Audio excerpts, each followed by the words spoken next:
जय संविधान, जय भीम, महात्मा गांधी की जय, गोडसे मुर्दाबाद।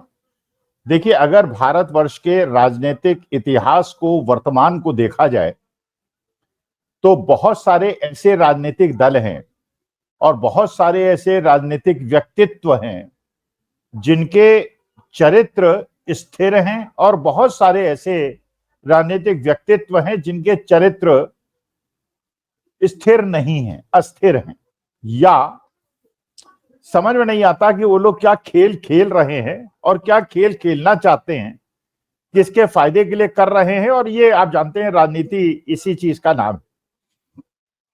और पिछले 11 साल के अंदर तो हमने बहुत ज्यादा देखा है, पहले भी देखा है, कांग्रेस के जमाने में भी देखा है, अटल जी के जमाने में भी देखा है, जनता पार्टी के जमाने में भी देखा है कि जो लोग पक्के गांधीवादी थे वो गोडसेवादियों के साथ खड़े हो गए और जो पक्के गोडसेवादी थे वो गांधीवादियों के साथ खड़े हो गए। तो अवसरवादिता और राजनीतिक लाभ मौके का उठाना, ये राजनीति का चरित्र है। तो इसलिए बहुत ज्यादा विस्तृत विश्लेषण करने की आवश्यकता नहीं, आप सब लोग अवगत हैं। लेकिन कुछ ऐसे व्यक्तित्व हैं जिन्होंने अपनी विचारधारा को कभी नहीं छोड़ा, बुरे समय नहीं छोड़ा, बुरे से बुरे समय में नहीं छोड़ा।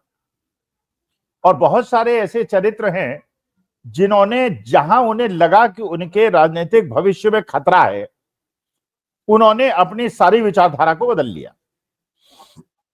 अगर उदाहरण लिया जाए कि जिन्होंने अपने ऊपर सारे खतरे मोल लेते हुए हर तरह के हमले का सामना किया, सैक्रिफाइस किया, त्याग किया और झेला, उसमें सबसे बड़ा नाम अगर मुझे आज की तारीख में दिखाई पड़ता है तो शिबू सोरेन साहब के बेटे हेमंत सोरेन का दिखाई पड़ता है। हेमंत सोरेन साहब को भारतीय जनता पार्टी की तरफ से पहले ही ये एक प्रस्ताव दिया गया था कि अगर आप इंडिया गठबंधन का साथ छोड़ दें और भारतीय जनता पार्टी के साथ आ जाएं तो आपकी सरकार भी चलेगी और आपको कोई परेशानी नहीं होगी।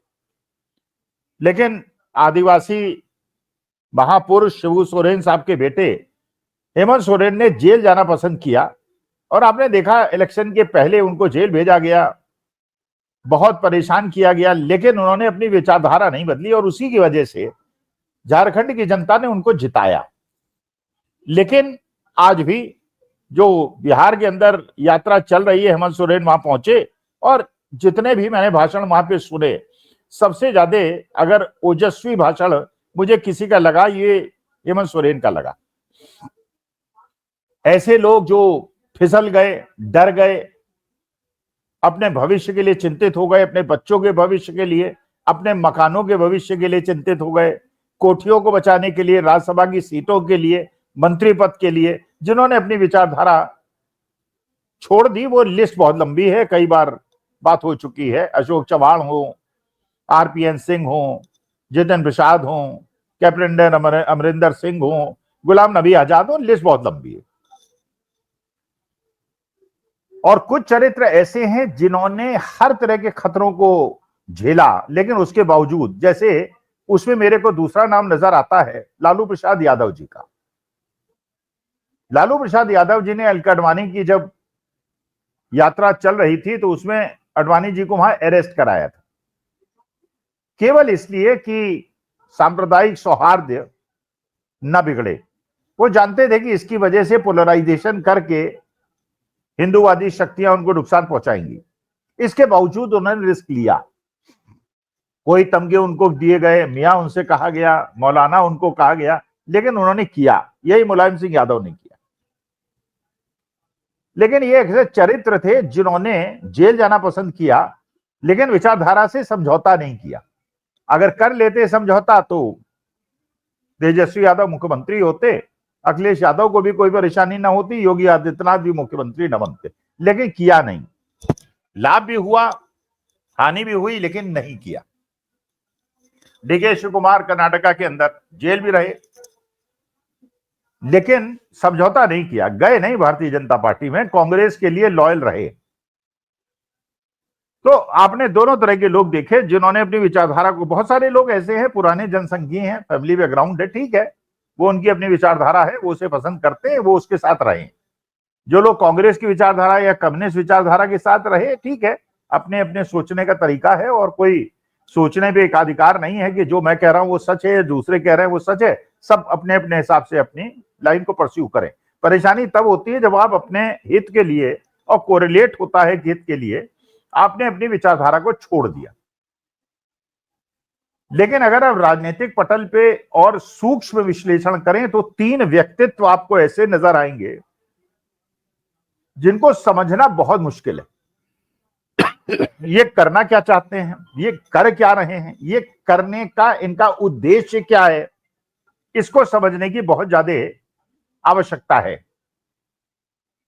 पहला व्यक्तित्व जो सबसे पहले मेरे दिमाग में आता है वो आता है ओवैसी साहब का। देखिए, ओवैसी साहब AIMIM के जो अध्यक्ष हैं, और उनका जो पूरा कंसंट्रेशन है या उनकी विचारधारा है वो केवल हैदराबाद तक सीमित है, और महाराष्ट्र की भी एक सीट कई बार वो जीत चुके हैं, लेकिन पार्लियामेंट के अंदर उनके यही एक या दो सीटें रहती। विधानसभा में जरूर जो हैदराबाद का एरिया है वहां विधानसभा की कई सीटें वो जीतते हैं, और ये भी बात बिल्कुल पक्की है कि किनके वोट से जीतते हैं, तो ज्यादातर वोट जो उनको मिलते हैं मुसलमानों के वोट मिलते हैं, क्योंकि वो मुसलमानों को एक उनके कट्टर समर्थक के रूप में अपने को पेश करते हैं। और भारत जैसी राजनीति में देखिए सबसे बड़ी समस्या यह होती है, आप हिंदूवादी बन जाइए बहुत आसान है, आप इस्लामी विचारधारा की बात करने लगे उनके लिए, और बाकी हिंदुओं को छोड़ दे वो भी आसान है, जहां मुस्लिम डोमिनेशन है वहां आप जी सकते हैं। सबसे ज्यादा जो खतरनाक पगडंडी है वो जहां पे आप सेकुलरिज्म की बात करते हैं, मिला के चलने की बात करते हैं, मोहब्बत की बात करते हैं, नफरत की बात नहीं करते, वो डगर पनघट की बहुत कठिन है, जिसमें लालू यादव चल रहे हैं, तेजस्वी यादव चल रहे हैं, राहुल गांधी चल रहे हैं, स्टालिन चल रहे हैं, ये सब लोग चल रहे हैं। अब मुश्किल क्या है कि जो जिस प्रकार से, और एक बारी बात है कि वो विचारधारा जो इस्लाम को मानने वाले हैं उनको अच्छी लगती होगी। जो ओवैसी साहब कहते हैं कि कांग्रेस ने मुसलमानों के लिए खुलकर नहीं बोलते, मैं बोलता हूं, वो इसलिए नहीं बोल सकते। इस्लाम मुसलमानों के लिए खुल के अगर बोलेंगे तो भारतीय जनता पार्टी का एजेंडा पूरा हो जाएगा, हिंदू पोलराइजेशन हो जाएगा। क्योंकि मानी बात है, हिंदू नहीं चाहता कि आप मुसलमानों के हित में बोले, और मुसलमान नहीं चाहता कि आप हिंदुओं के पक्ष में बोले। आप दोनों को दो आंखें की तरह यूज करें, ये सेकुलर लोग चाहते हैं, मैं भी चाहता हूं। लेकिन उसकी वजह से मुसलमानों का एक बहुत बड़ा लोग वर्ग ऐसा है जो इस बात को सही मानता है ओवैसी साहब की, कि भाई ये मुसलमानों की हित की बात तो करते नहीं, जबकि जो 14-15% मुसलमानों की जनसंख्या है उसके अनुसार कांग्रेस, आरजेडी ये सब लोग सीट देते हैं, उनको एलोकेशन देते हैं, कुछ जीतते भी हैं, कुछ नहीं भी जीतते। लेकिन भारतीय जनता पार्टी तो एक भी मुसलमान को इसलिए नहीं देती कि उसको चाहिए नहीं मुसलमानों के वोट, उसको केवल हिंदुओं के वोट चाहिए। ओवैसी साहब को केवल मुसलमानों के वोट चाहिए, उनको हिंदुओं के वोट नहीं चाहिए। अब तो ओवैसी साहब किसका समर्थन वास्तविकता में करते हैं, किसको जिताना चाहते हैं, क्यों जिताना चाहते हैं, इसका पहला विश्लेषण, पहला रहस्यमयी व्यक्तित्व जो मुझे समझ में आता है, बिहार के अंदर उन्होंने एक पासा फेंका ओवैसी साहब ने। उन्होंने कहा कि अगर महागठबंधन हमको साथ ले ले तो हम महागठबंधन के साथ रहेंगे, और यह भी उन्होंने कहा कि अगर नहीं लेगा इसका मतलब यह है कि महागठबंधन भारतीय जनता पार्टी को हराना नहीं चाहता, और ओवैसी साहब भारतीय जनता पार्टी को हराना चाहते हैं। जेन्युइन लगती है बात, ऊपर से जेन्युइन लगती है, लेकिन महागठबंधन के साथ मजबूरी यह है कि उनको अगर ले ले तो भारतीय जनता पार्टी का एजेंडा पूरा होता है पोलराइजेशन का। तो ओवैसी साहब के पुराने स्टेटमेंट दिखाएंगे, वीडियोस दिखाएंगे, और हिंदू को पोलराइज कर लेंगे, और सारा महागठबंधन की जो तपस्या है व्यर्थ हो जाएगी। तो इसीलिए नेचुरल था, उन्होंने अस्वीकार कर दिया। और पिछले भी विधानसभा चुनाव के अंदर आपने देखा कि 5 सीटें एमआईएम को मिली, सीमांचल से मिली, और उनकी वजह से महागठबंधन को 20 सीटों का नुकसान हुआ, और उतना ही डिफरेंस था। अगर 20 सीटें महागठबंधन को मिल गई होती तो सरकार आज महागठबंधन की होती, लेकिन ओवैसी साहब की वजह से भारतीय जनता पार्टी, और इस बार भी, लेकिन चलिए इस बार थोड़ा सा मामला बहुत ज्यादा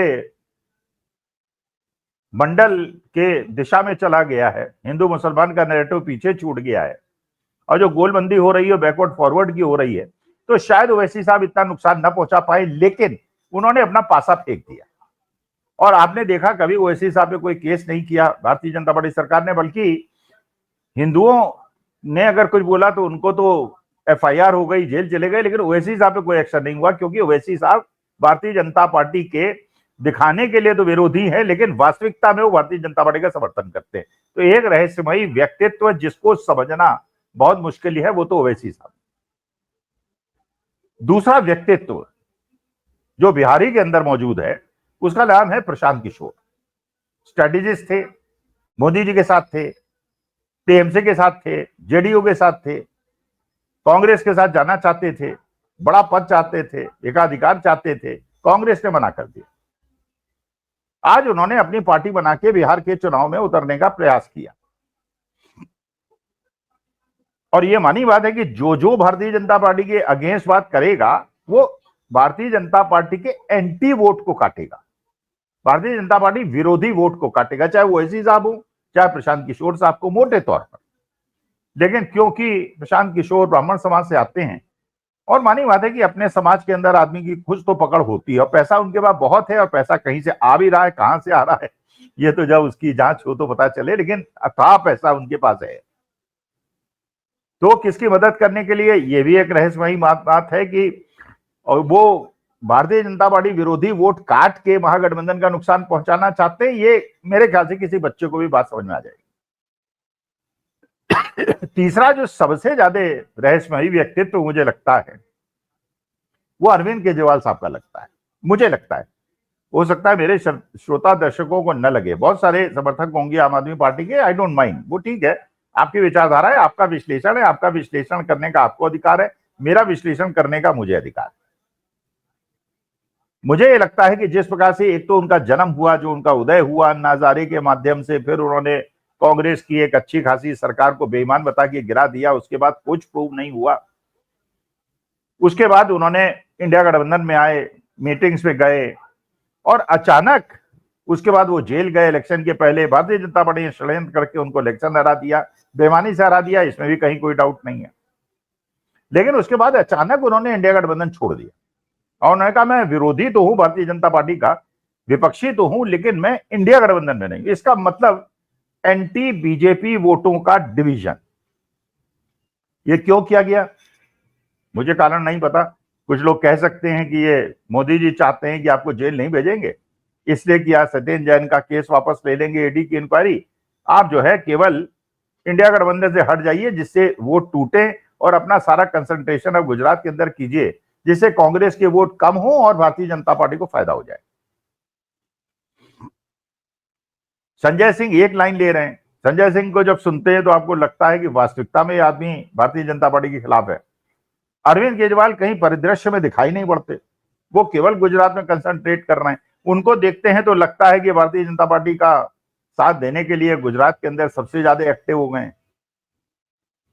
तो ये जो तीन लोग हैं, इन पे निगाह सबसे ज्यादा क्लोजली रखने की आवश्यकता है, और इनके व्यक्तित्व की रिसर्च करने की आवश्यकता है, क्योंकि जो ये करना चाहते हैं और जो ये कर रहे हैं और जो इनका मकसद है, इनके बीच में तारतम्य नहीं है। ये मेरे विचार हैं, आप लोगों के विचार जब आप देंगे तो मुझे समझ में आएगा, जो मैं सोच रहा हूं आप उससे सहमत हैं। आम आदमी पार्टी के समर्थक, मानी बात है, एमआईएम के समर्थक, प्रशांत किशोर के समर्थक मेरी निंदा करेंगे, निंदा करना लोकतंत्र में वाजिब है, आप करिए, आई विल वेलकम इट। लेकिन ये मेरा विचार है कि ये तीन लोग ऐसे हैं जो भारतीय जनता पार्टी के मेरे हिसाब से स्लीपर सेल है। सही हूं या गलत समय बताएगा। नमस्कार, धन्यवाद और प्रणाम।